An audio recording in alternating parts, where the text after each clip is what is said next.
All right, everyone. Thank you so much for joining us this evening, this afternoon, this morning, wherever you are in the world. It indeed gives me great pleasure to welcome all of you here for the first look at Chennai Photo Biennale Edition 3. Really, thank you for taking the time to join us here on Zoom or across our live streams on social media. Going back in time just a little, our second edition, curated by Pushpamala N, closed doors on the March 24th, 2019, after hosting 51,000 visitors across 30 days, spread over 15 venues.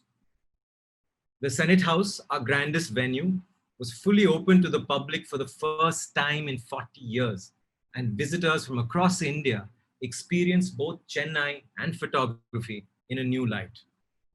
In late March of this year, when the pandemic took force and the lockdowns began, the team was getting set to go into hyperdrive, with artists being invited and venues being secured. Then the world turned upside down for all of us. We took the difficult decision to postpone edition 3 for many reasons. Primary being that we wanted to build on our vision for an immersive public arts experience in photography. We originally chose December in order to be in sync with the music and dance season of Chennai, as well as other arts festivals in the region. We hope that all of these events will once again come together in December of next year. We are looking ahead with great hope and great commitment to our year-round programs, and of course, the main reason for all of you being here today, the third edition of the Chennai Photo Biennale, which will open in December 2021 for 2 months until February 2022. We look forward to returning to public spaces with immersive exhibitions and installations, and we hope that you will all come visit Chennai. Hello, everyone. I'm Tarana Soni, and I have the honor of being a trustee on the board of the Chennai Photo Biennale. I call it an honor, particularly because I see the potential of what a photo biennale of this magnitude has the ability to create. A rich, thriving ecosystem for contemporary art in a novel region of the country, the power to bring together communities, and the capacity to become one of the most significant events in South Asia to represent an extraordinary form of art to the global community. What I'm most excited about is the potential that it holds for the city I live in. And this potential, I need to sort of clarify, doesn't lie alone in making it better known. I mean, there's a significance about this that goes well beyond fame. Because of the way the Biennale has been organized, it has meant many things for the city, many unrelated things. Of course, at one level, it means more tourists and more footfalls and all of that. But it also means, I think, an opportunity to showcase local talent on an international platform, an occasion for residents to rediscover the city's landmarks, various beautiful landmarks that host the city. The prospect of galvanizing and bringing together the city's culturally minded to celebrate both the art and the city at the same time. And most of all, the opportunity to learn, to imbibe, to interact, and also, just as importantly, to challenge very presuppositions. So I'm often asked, what's the context between philanthropy and art? And according to me, art and philanthropy have always been synonymous since civilization began, because art is dependent upon patronage. Art first appeared in caves 40,000 years ago. The arts defined humanity with our ability to understand, imagine, create, and communicate. So I'm a little shocked that the debate yet continues as to whether philanthropists should support art or the needs of society, as if they were both unrelated. I will bring the evening to its sort of most anticipated moment, the reveal of the theme for the third edition of the Chennai Photo Biennale. So without further ado, if I can ask my colleague Priya to please bring up her screen and present theme reveal film for CPB edition 3.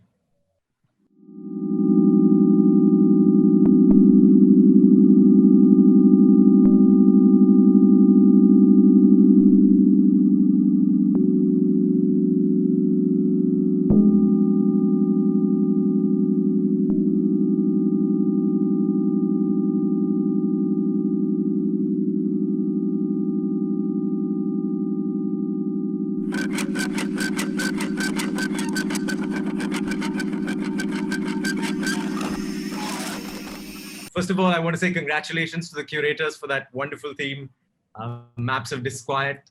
We will be talking to the 4-member curatorial team, and Helmut will moderate that discussion. So we start in the alphabetical order with Arko Datto, who is a commentator on critical issues and uses photography to question what it means to be a photographer in the digital age. Second is Bhooma Padmanabhan. She's a curator, a researcher, and arts program manager. Then there is the French born in Jerusalem, living in Berlin. That's Boaz. He's an artist, a writer, and a curator. Welcome to the team, Boaz. Last but not least, of course, Kerstin Meincke, also from Germany. She's a curator, a researcher, and lecturer. So we have here a university background, focusing on photography and media arts in transcultural contexts. So this is our wonderful curatorial team. We should briefly speak about art and the pandemic, COVID-19, which has so much impact on everything in our lives, and especially what is very dear to us on the art. Point asked about the impact of art production, and let's also refer to the reception of art. I think there's what we can observe is there's of course a shift to the digital format, but there's also a shift to the public space, which I really appreciate, because it also on the one hand because it becomes more democratic in a way on a local level, because people can now engage with artworks who have never before maybe had the chance to engage with them.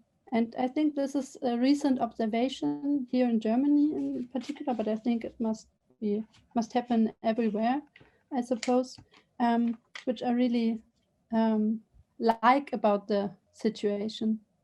I think one thing, I agree with what Kerstin says about this kind of the maybe increased